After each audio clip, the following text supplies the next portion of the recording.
you!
Now, this isn't actually how Julius Caesar was killed. There was no authority figure that was there killing him, and there were no playgrounds involved. Well, then what really happened? Well, Caesar was actually killed by his friends Brutus and Cassius, and there's this famous playwright, William Shakespeare, who wrote a whole entire play about his life and what happened after his death. Oh, wow! We should really learn more about this Shakespeare fellow and the life of Julius Caesar. I think that'd be a great idea. William Shakespeare was born on April 23rd in a small town northwest of London called Stratford-upon-Avon in the year 1564. He was the son of John Shakespeare, who was a tradesman and glovemaker, and the son of Mary Arden. Shakespeare attended King's New School, which was a local grammar school. The curriculum at the school was extremely difficult. Throughout his childhood, Shakespeare's father struggled with serious financial debt. Therefore, William Shakespeare did not attend a university. In 1582, when William was 18 years old, he married Anne Hathaway, who was 26 years old. They had their first child, Susanna, in 1583, and later had twins Hamnet and Judith in 1585. The next 7 years are better known as the Lost Years. Much of Shakespeare's history is vague, fragmented, and insufficient. Shakespeare reappeared in London in 1592 as a presumptuous poet.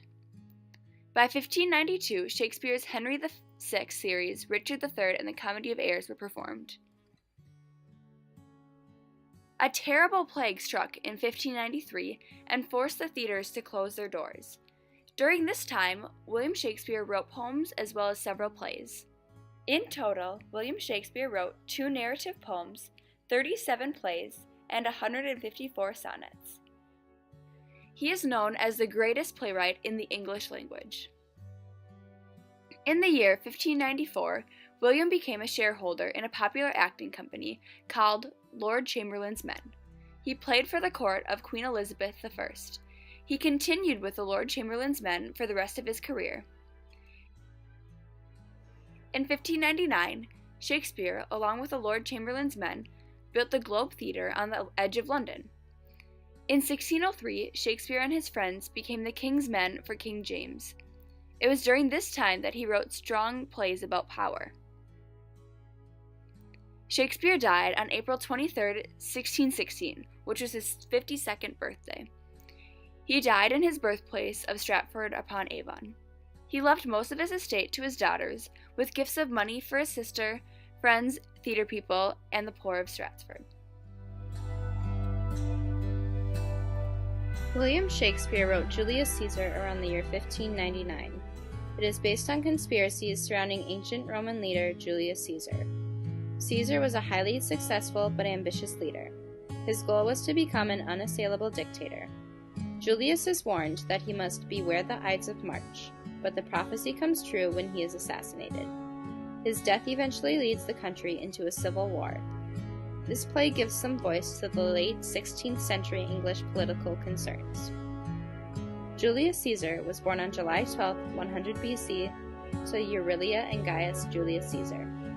In 85 BC, Caesar married his wife Cornelia, the daughter of a prominent member of the popular faction. Cornelia later bore his only legitimate child, Julia. Years later, Caesar was ordered by Optimate dictator Sulla to divorce his wife. When he refused, Julius Caesar was to be executed, so he fled Rome and went into hiding. In 79 BC, when Sulla died, Caesar returned to Rome. In 69 BC, Caesar spoke at the funerals of both his aunt Julia and his wife Cornelia. Around 67 BC, Caesar was elected quaestor and obtained a seat in the Senate. He then married Pompeia, a granddaughter of Sulla. In 63 BC, Caesar divorced his new wife Pompeia due to suspicion that she was having an affair with another man. 4 years later, Caesar was elected consul against heavy Optimate opposition led by Marcus Porcius Cato. Caesar married his only daughter Julia to Pompey to strengthen their alliance. Caesar married Calpurnia, the daughter of a leading member of the popular faction. On March 15, 44 BC, Caesar attended the last meeting of the Senate before his death. The most famous version of Julius Caesar was adapted into a movie in 1953. This adaptation stars James Mason and John Gielgud. Several of the characters include Julius Caesar, Mark Antony, Cassius, and Marcus Brutus. Today, Alayna and I will be performing a short part of Act 3, Scene 1 of the play Julius Caesar, written by William Shakespeare. I'm Brutus, and I'm a noble Roman. I'm descended from the Brutus who liberated Rome from the tyrannical monarchy of the Tarquins. I am greatly honored for my lineage and personal nobility by the people of Rome. Caesar is particularly shocked to find me among those stabbing him to death. Because I tend to think logically, I am able to talk myself into anything, including the murder of Caesar, while never noticing how my logic forever betrays me. I desperately attempt to keep the conspiracy honorable, neither requiring an oath nor murdering any other person besides Caesar. Believing that everyone will be swayed by my good logical argument, I think that the people of Rome will approve of my nobility of my act. I'm Cassius. I am generally an unhappy person. I watch other people closely and am very sarcastic. I believe that I am greater than Caesar, and because of this, I join Brutus in the murder of Caesar. However, I quickly end up losing my power to Brutus a short time after Julius dies. I believe that I am a better soldier than Brutus, but I let Brutus's arguments change my mind.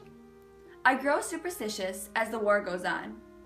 When I believe that both Antony and Brutus are defeated, I have my slave kill me, thus dying as I had promised, rather than be captured. The events leading up to Caesar's death begins when he returns to Rome from defeating Pompey in the war. His growing popularity amongst the common people becomes a threat to the upper class. Caesar is warned with the saying, "Beware the Ides of March." Cassius does not want Caesar to gain any more power, so he conspires with Brutus. Cassius and Brutus eventually decide that killing Caesar is the best solution. Even though Caesar is warned once again about the 15th of March, he still travels to the capital. As Caesar is at the capital, Brutus, Cassius, and several other conspirators stab him to death. The portion of the scene that we will be acting out is immediately following Caesar's death. Liberty, freedom, tyranny is dead. Run hence, proclaim, cry it about the streets. Some to the common pulpits and cry out, liberty, freedom, and enfranchisement. People and senators, be not affrighted. Fly not, stand stiff, ambition's debt is paid. Go to the pulpit, Brutus. And Cassius too. Where's Publius? Here, quite confounded with this mutiny. Stand fast together, lest some friend of Caesar should chance. Talk not of standing. Publius, good cheer. There is no harm intended to your person, nor any Roman man. And leave us, Publius, lest that the people, rushing on us, should do your age some mischief. Do so, and let no man abide this deed, but we the doers. Where's Antony? Fled to his house amazed. Men, wives, children stare, cry out as if it were doomsday. Fates, we will know your pleasures, that we shall die we know. 'Tis but the time and drawing days out that men stand upon. Why? He that cuts off 20 years of life cuts off so many years of fearing death. Grant that, and then is death a benefit? So we are Caesar's friends, and that have abridged his time of fearing death. Stoop, Romans, stoop, and let us bathe our hands in Caesar's blood, up to the elbows, and besmear our swords. Then walk we forward, even to the marketplace, and waving our red weapons o'er our heads, let us all cry out, peace, freedom, and liberty. Stoop then and wash. How many ages hence shall this our lofty scene be acted over, in states unborn and accents yet unknown? How many times shall Caesar bleed in sport, now that on Pompey's basis lies along, no worthier than the dust? So oft as that shall be, so often shall the knot of us be called, the men that gave their country liberty. What, shall we forth? Aye, every man away. Brutus shall lead, and we will grace his heels, with the most boldest and best hearts of Rome. Soft. Who comes here? A friend of Antony's? Thus Brutus did my master bid me kneel, and thus did Mark Antony bid me fall down, and being prostrate, thus he bid me say, Brutus is noble, wise, valiant, and honest. Caesar was mighty, bold, royal, and loving. Say I loved Brutus, and honor him. Say I feared Caesar, honored him, and loved him. If Brutus will vouchsafe that Antony may safely come to him and be resolved, how Caesar hath deserved to lie in death. Mark Antony shall not love Caesar dead, so well as Brutus living, but will follow the fortunes and affairs of noble Brutus, through the hazards of this untrod state, with all true faith. So says my master Antony. Thy master is a wise and valiant Roman. I never thought him worse. Tell him, so please him to come unto this place. He shall be satisfied, and by my honor depart untouched. I'll fetch him presently. I know that we shall have him well to friend. I wish we may, but yet have I a mind that fears him much, and my misgivings still followed shrewdly to the purpose.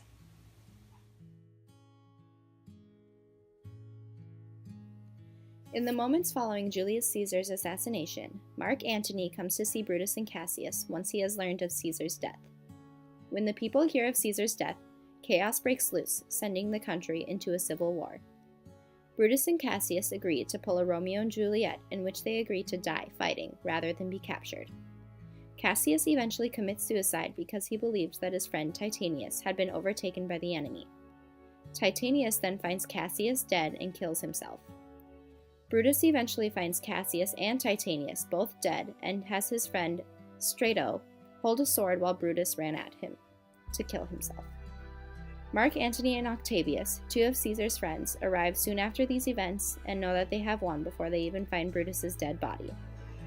Antony later gives a speech about how Brutus killed Caesar by trying to protect Rome, therefore talking about how Brutus was actually a noble man. So, Alayna, what did you think of the play Julius Caesar? Well, I thought it was pretty interesting. What about you? Yeah, no, same. I think maybe we should get a professional take on it, though. I think that'd be a good idea. I was actually reading a book by Harold Bloom the other day called The Invention of the Human, and he writes about all of Shakespeare's shows, Really? including Julius Caesar. Huh. Yeah, and he actually read it for the first time when he was in elementary school, and he says he likes it because it's fairly simple to read and it's very well written. Okay. Yeah, and he also likes it because of how deep the characters are, especially Brutus and Cassius. Mhm. And he finds himself getting drawn back to the show Julius Caesar again and again because he wants to take a deeper look into the show. Okay. What did you think about it personally? Well, personally, I actually enjoyed it. I didn't think I would because there's lots of death in it, but it was actually pretty good. It's kind of similar to other shows we've read, such as Romeo and Juliet and Macbeth, because of it being a tragedy, of course. Yeah. I liked Romeo and Juliet because of the romantic feel of it and the forbidden love. And I liked Macbeth because of the witches and all the mysterious signs that they had going on throughout the show. Yeah. What did you think of Julius Caesar? I'd have to say that I agree with most of what you said, that I thought it was pretty good. I thought that it was pretty easy to comprehend, just like Romeo and Juliet, Macbeth. I thought all three of those have been fairly easy to comprehend.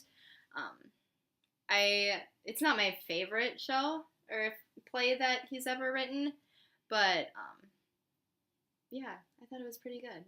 Good. Have you ever read any of other shows by Shakespeare? Yeah, I've read Hamlet, and I've seen A Midsummer Night's Dream as a play performed by schools before, and I really like that one because it's a comedy and it's also like a romance. Yeah. So that one's really cool too. So it has like those love triangles, so it has a little different feel. It's not so much of a tragedy, so Yeah. it's nice to have that comic relief. So. Yeah, I'd have to agree. And I think both of us can agree that Shakespeare's a pretty good author, huh? Mm-hmm. Yeah. Definitely. Sorry, Julius. I never really liked Alayna that much anyway.